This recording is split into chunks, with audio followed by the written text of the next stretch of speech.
गमलों को ट्रांसपोर्ट करने में मेरा बहुत नुकसान हुआ। मेरे बहुत सारे गमले टूट गए, बहुत सारे पेड़ पौधे ख़राब हो गए। वैसे मैक्सिमम ट्रांसपोर्ट करने की वजह से नहीं, मेरे कुत्तों ने बहुत सारी पत्तियाँ और गमलों को तोड़ दिया, तो उनसे सबसे ज़्यादा प्रॉब्लम हुई। वैसे मुझे कमेंट करके बताइएगा कि कभी अगर आपके साथ ऐसी सिचुएशन हुई तो आप सबसे पहले किस पेड़ को बचाने की कोशिश करेंगे। मैं तो मनी प्लांट को ही बचाने की कोशिश करूँगी और मैंने वही किया। सबसे पहले मैंने अपने मनी प्लांट की हालत देखी, गमले को थोड़ा खिसकाने की कोशिश करी और ये 2 हिस्सों में बँट गया। अब मुझे समझ में ही नहीं आ रहा था कि मैं इसको कैसे हैंडल करूं, क्योंकि जड़ें पूरी तरीके से गमले में नीचे तक थी और अगर वो मुझसे ज़्यादा डिस्टर्ब होती तो इस प्लांट का सर्वाइव करना बहुत ही मुश्किल हो जाता। मैंने बहुत ही सावधानी से खुरपी की मदद से उन जड़ों को और गमले के उस टुकड़े को अलग करने की कोशिश करी।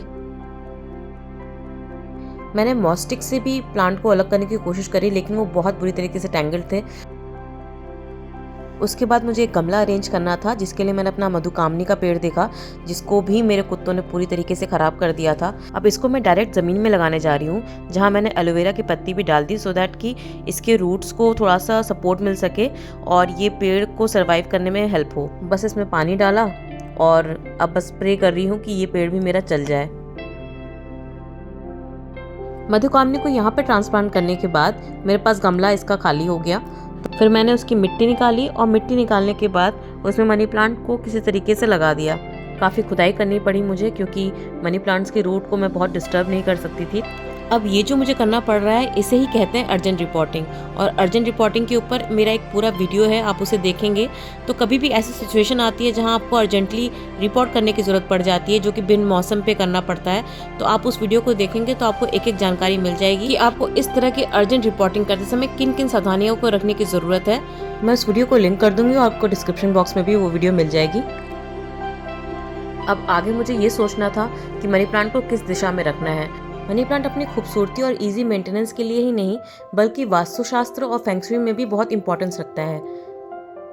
मैंने सुना है कि मनी प्लांट को साउथ ईस्ट में रखने से काफ़ी अच्छी ग्रोथ होती है और हमें फाइनेंशियली स्टेबिलिटी मिलती है, और मनी प्लांट के पत्तों को नीचे नहीं गिराना चाहिए, उनको ऊपर ही रखना चाहिए।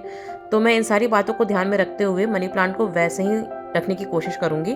तो मैंने अपने घर का साउथ ईस्ट कॉर्नर देखा और मैंने इसको वहीं पे लगा दिया। बहुत सारी मान्यताएं हैं मनी प्लांट को लेके, जैसे कहते हैं कि इसको चोरी करके लगाएंगे तो अच्छे से लग जाएगा, या फिर इसको गलत दिशा में मत रखिए। मैं सब कुछ तो नहीं मानती, फिर भी एक लाइफ बहुत कम है सब कुछ जानने के लिए, तो मैं अक्सर यही करती हूँ कि मैं जो प्रिकॉशंस रख सकती हूँ और जो मैं सुनती हूँ अपने बड़े बुजुर्गों से, उसको फॉलो करने की कोशिश करती हूँ। फिलहाल मैं चोरी करने वाले कॉन्सेप्ट पे तो विश्वास नहीं करती, हाँ, लेकिन ये है कि मैं इसको साउथ ईस्ट डायरेक्शन में रखती हूँ और इनकी कोई भी ख़राब पत्तियाँ उसमें रहने नहीं देती। मैं सारी ख़राब पत्तियाँ निकाल देती हूँ। मनी प्लांट को मैं शेड में रखती हूँ, लेकिन वहाँ पे काफ़ी अच्छी लाइट होनी चाहिए, ब्राइट लाइट रहती है वहाँ पे जहाँ भी मनी प्लांट रखती हूँ मैं। बस ये सारी चीज़ें मैं ध्यान में रखती हूँ और मेरा मनी प्लांट बहुत ही अच्छे से चलता है। इस बेमौसम रिपोर्टिंग का रिजल्ट क्या आता है मैं आपके साथ ज़रूर शेयर करूँगी। फिलहाल मैंने अपने मनी प्लांट को रेस्क्यू करने की कोशिश तो की है, अब प्रे करिएगा कि ये अच्छे से चले। मनी प्लांट को लेके कोई भी क्वेरी हो तो प्लीज़ आप मुझे कमेंट करिएगा।